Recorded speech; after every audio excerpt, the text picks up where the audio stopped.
I had COVID literally 10 days before my flight, and I'm like, shit, why now? The COVID started more than 2 years ago, and I had COVID just 10 days before my flight. So even though that happened, I'm still grateful that I still managed to get on the flight without any issues.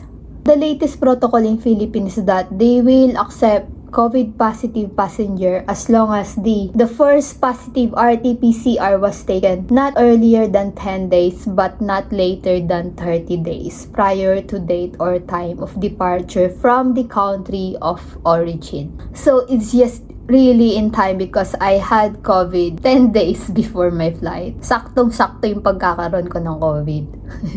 Since I had COVID, I needed to have medical certificate issued by a licensed physician or GP stating that the traveler has completed the mandatory isolation period and is no longer infectious and has been allowed to travel. So, in my day 1 of having COVID, I rang immediately my GP. I asked about the medical certificate. And then, they told me that they don't release medical certificate relating to COVID. So, actually, ang sungit nila nung time na yun, tumawag ako, masungit sila. So, I rang 111, COVID helpline, and 119. They told me that the GP usually don't release medical certificate relating to COVID. They then told me that the NHS COVID pass that you can find in NHS app, I'll tell you guys in a minute about that, is that the COVID pass and medical certificate are the same. That I won't have problems on my departure date. But then, I still wanted to have medical certificate. So, on my day 8, I went to my GP and asked for medical certificate. And then they gave me medical certificate. So confusing because when I rang them like a week ago, they told to me that they don't give medical certificate relating to COVID. And when I went there, personally asked them about medical certificate. At first, they're like, there's no need for that. There's no need for medical certificate to fly. But I explained to them that my country needs medical certificate from the GP stating that I am no longer infectious, that I've done the 10 days isolation period. So, it's a long conversation with them. So, they gave me medical certificate the following day. And I paid 25 pounds for the medical certificate. Day 10, March 9, I went to London because March 10 was my flight. So, in England, there's no need to isolate, to be honest. There's no need to isolate. That's the system in England. There's no need to isolate if you got COVID. But they advise people to stay at home. I know it is confusing. Me, myself, is also confused. But it is what it is. So on my day 10 March 9, I went to London. I had my PCR done at Concepto Clinic. I paid 149 pounds. So the result, I got it after 3 hours. It's COVID negative.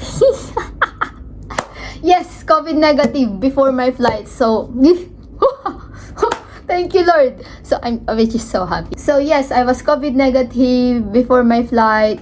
So the requirements are negative RT-PCR 48 hours prior to departure, 1 health pass, which you can do that 3 days before your arrival in Philippines. Links down below. It's easy to do. And the NHS COVID pass. So the NHS COVID pass, you need to download the NHS app so you can have your NHS COVID pass. It's easy to do.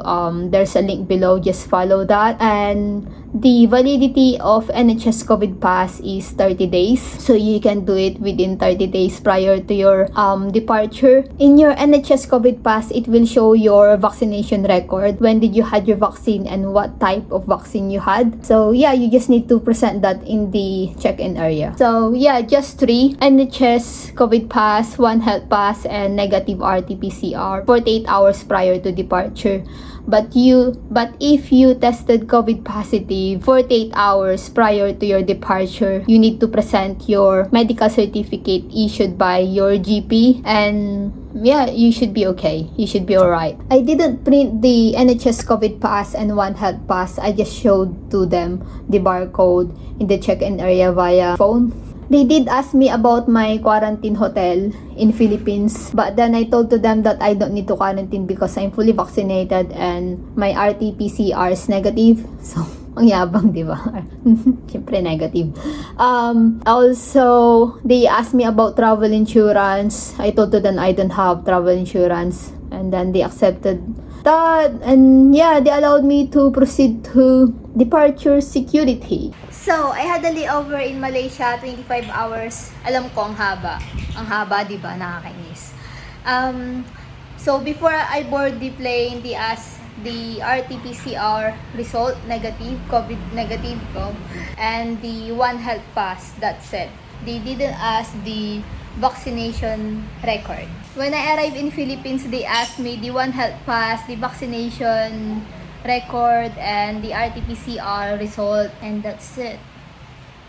So, pinakita ko lang yung One Health Pass through my phone, hindi ko na siya pinaprint, and then yung vaccination record ko nasa Apple Wallet ko lang siya. So, pinakita ko lang din through my phone. Yun lang siya. Yun lang yung pinakita ko. Yung One Health Pass, vaccination details. Yung alaga ko, Diyos ko dahil lumabas. And that's it. Just 3. One Health Pass, vaccination details, and RT-PCR result. If you've got COVID, then you need to present medical certificate issued by the GP or a doctor. Okay, I'm on vacation. Don't forget to like, comment, and subscribe.